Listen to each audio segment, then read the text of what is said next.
Ömerli Barajı'ndan herkese selamlar. Seriye Antalya Kaş'ta başlamıştık. İstanbul'da devam edebiliyoruz. Araya bir şeyler girdi. Bu serinin 3. videosu olacak. İlk 2 videoda, birinci videoda karavan hayatının bana göre mi değil mi sorusunu sormak için birkaç soru sorduk. İkinci videoda çekme karavan mı, moto karavan mı kıyaslaması yapmıştık. Burada da artık çekme karavana karar verdik. Ve hangi karavanı, hangi avantajları var, hangi dezavantajları var karavan sınıflarının onlara soracağız. Ağırlık ve uzunluk olacak konumuz. Ağırlık ve uzunluğun birçok avantajı ve dezavantajı var. Herkes çok büyük bir karavan olmasını ister, kendisini rahat etmesini ister ama bunun getirdiği dezavantajları konuşmamız gerekiyor. Çünkü insanlar bir yerden sonra karavanların boyutlarını yanlış tercih ettikleri küçültüyorlar, büyütüyorlar ve sürekli karavan piyasasında bir sirkülasyon haline getiriyorlar. O zaman başlayalım. Biz Türkiye'de iki sınıf olarak karavanları değerlendiriyoruz. O1 belgeli, O2 belgeli. O1 belgeli karavan ne demek? 750 kilogramın altında olan bütün romork çeşitleri O1 belgelidir. Çünkü biz Türkiye'de bu arada karavan mevzuatı değil, romork mevzuatı kullanıyoruz yasada. O yüzden sınıflandırmamızı buna göre yapıyoruz. O1 belgeli karavanlar 750 kilonun altında olan karavanlar. O2 belgeli olanlar da 750 kilodan 3,5 ton arasında olan karavanlara, daha doğrusu romorklere O2 belgeli diyoruz. Tabii O1 belge karavanın kendince avantajları var, dezavantajları var. O2 belgeli karavanın avantajları, dezavantajları var. Biz aslında burada artık 750 kilo altı ve 750 kilo üstü karavanlardan bahsedeceğiz. O zaman O1 belgeli karavanlarla başlayalım. Bu arada notlarımda da devam ediyorum.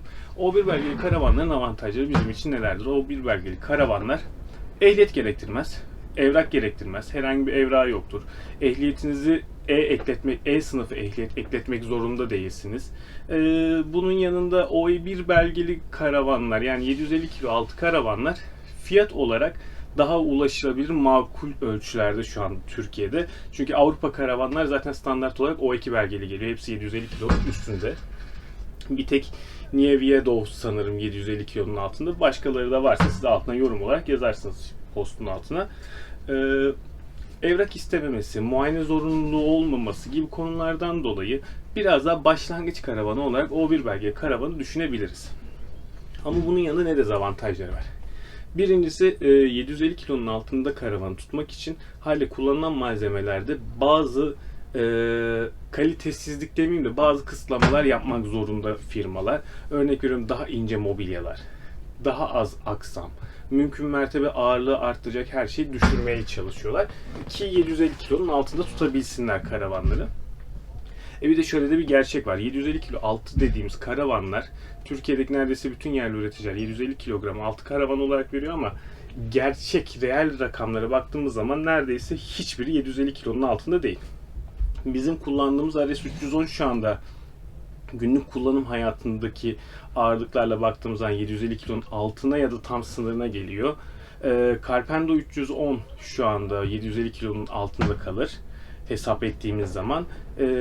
Carpento 360 da büyük bir ihtimalle standart donanımların üzerine günlük kullanım ekipmanlarını eklersek 750 kilonun altında kalabilir. Onun haricinde maalesef hiçbir 750 kilonun altında değil. Tovkar sitesi bir karavan kıyaslaması yaptığınız zaman şu standart verir. Ortalama bir karavan kullanıcısı karavanına 200 kilogramlık yük ekler. Biz Türkiye şartlarında bunu biraz daha azalttığımızı varsayarsak maalesef 700 kilo, 720 kilogram olarak fabrika çıkışlı bir karavan 750 kilonun altında değildir.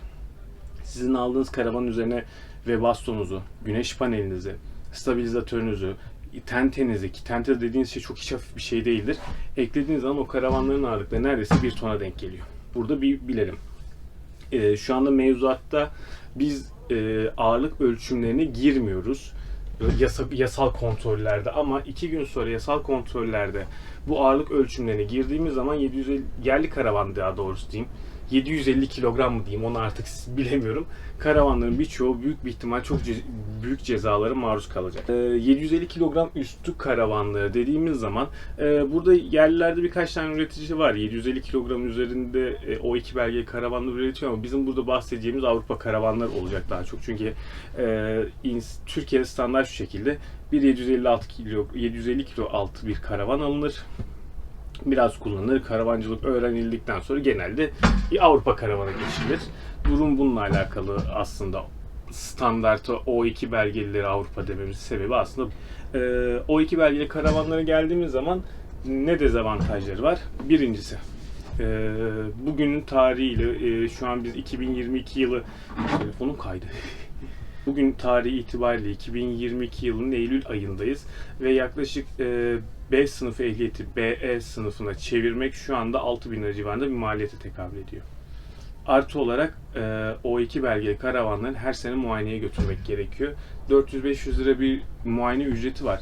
Ama konu zaten 400-500 lira değil. Muayeneye girmiş herkes biliyor ki o çile çekilecek bir çile değil. Tabi reel rakamlar dışındaki rakamlarla baktığımız zaman bir tık daha ağır olduklarını düşünüyoruz. Biz bu arada kıyaslamayı gerçek 750 kilogram altında, yol üzerinde hareket 750 kilogram altında olan karavanlarla yapıyorum. Bütün karavanlarla yapmıyorum. Çünkü öyle girdiğimiz zaman bahsettiğimiz karavanlar 1 ton, 1,5 tonları neredeyse yaklaşacak karavanlar olacağı için bu ağırlık konusu devre dışı kalacak. Tekrar döndüğüm zaman O2 belgeli karavanlarda otomatik olarak bir ağırlık konusu devreye giriyor. Bunu da çekebilmek için aracınızın daha fazla yüklenmesi, daha fazla yakıt harcaması gibi sorunlar ortaya çıkıyor. Ama ne dezavantajları var derseniz, birincisi üretici firma çok büyük bir ağırlık kısıtlama sınırları içinde hareket etmek zorunda olmadığı için gerçekten çok kaliteli malzemeler kullanıyor içerisinde. Yani kullanılan bakır boru, yani kullanılan boruyu plastik boruyla bakır boru arasında çevirmek, kullanılan tenteyi bizim kullandığımız şu anda hani biraz uydurma tentelerle işte tülenin tentesi arasında değiştirmek gibi hesaplara girdiğimiz zaman ürünlerin kalitesi otomatik olarak çok artıyor. Bunun yanında bize ciddi bir konfor veriyor. Aynı zamanda karavan içindeki en büyük ağırlık kalemlerinden bir tanesi yalıtım.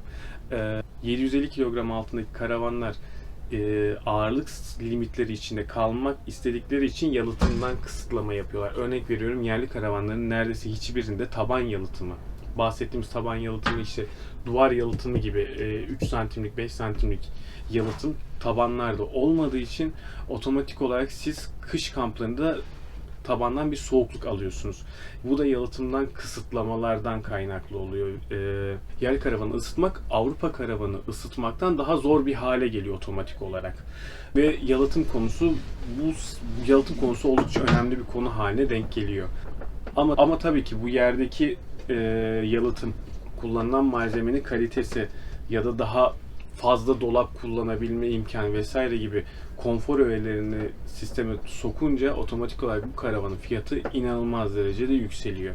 Yani kıyasladığımız zaman neredeyse 2 katları 3 katları bir rakamlara denk geliyor ve bunun yanında da biz sürekli olarak işte bir muayeneye gideceğiz, ehliyetimiz yoksa ehliyetimizi yenileyeceğiz gibi konulara devreye giriyor. Ama bunları yaptığımız zaman da karşılığında da çok ciddi bir konfor alıyoruz. Maalesef biz yerli karavanlarda evet çok güzel üreticiler var. Ellerinden gelen her şeyi yapmaya çalışıyorlar ama bir Avrupa karavan konforuna ulaşmak için daha bayağı bir zamanımız var.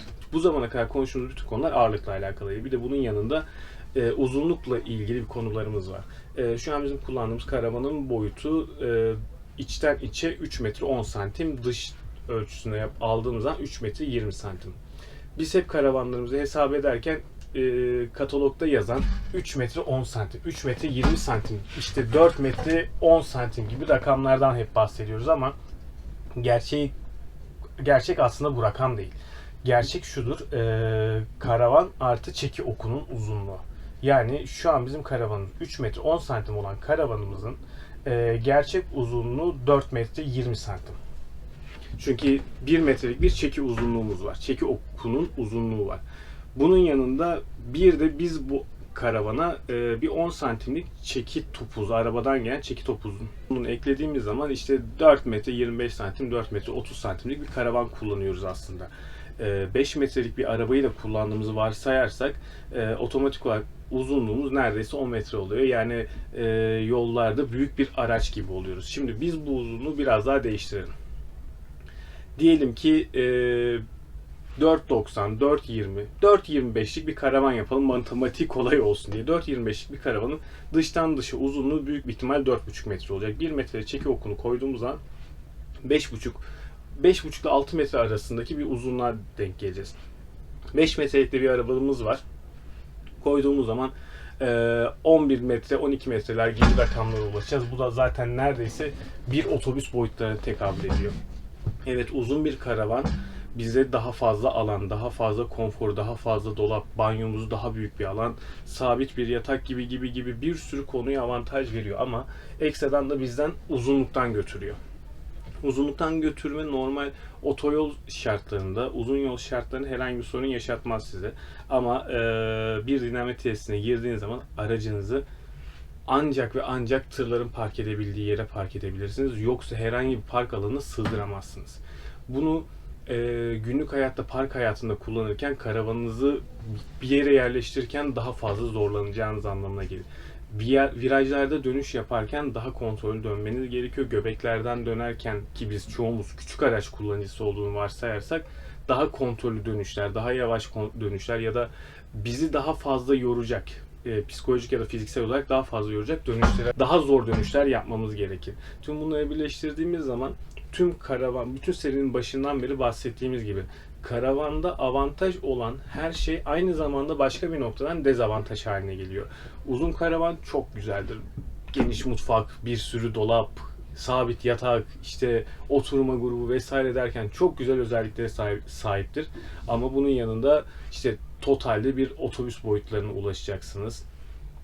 Şehir içi gibi dar alanlardan, ki çok fazla insan bunu hesap etmez, yani yoldayken bir şey olmaz derler ama bizim kamp alanlarımız çoğunlukla bir köy alanlarının içinden, dar yollardan ya da zor alanlardan geçerek gideriz aslında. Buralardan geçerken uzun karavanın derdini, küçük karavanın avantajını yaşarsınız. Kamp alanına geldiğiniz zaman da küçük karavanın dezavantajını, büyük karavanın avantajını yaşarsınız. Burada gene bütün seride bahsettiğimiz gibi tek bir konu var. Biz ne beklediğimizi çok net olarak ayırt etmemiz gerekiyor. O yüzden kısa bir özet olarak toplamak gerekirse, O1 belgeli karavanların çok büyük avantajları vardır. Nedir? Vergi, ehliyetinizi değiştirmeniz gerektirmez. Daha ulaşılabilir fiyatlardadır. Her sene muayene ücreti gibi bir derde girmezsiniz. Ölçüleri daha makul ölçülerdedir. Ama dezavantajları daha az konforludur.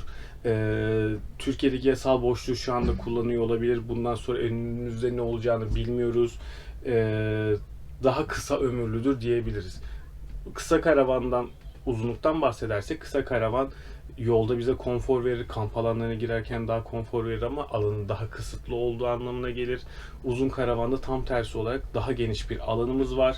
Daha konforlu bir karavanımız var ama yolculuk sırasında özellikle dar yerlerden geçerken ve park ettiğimiz zaman karavanları keşke kısa karavan olsun dedirttirebilir.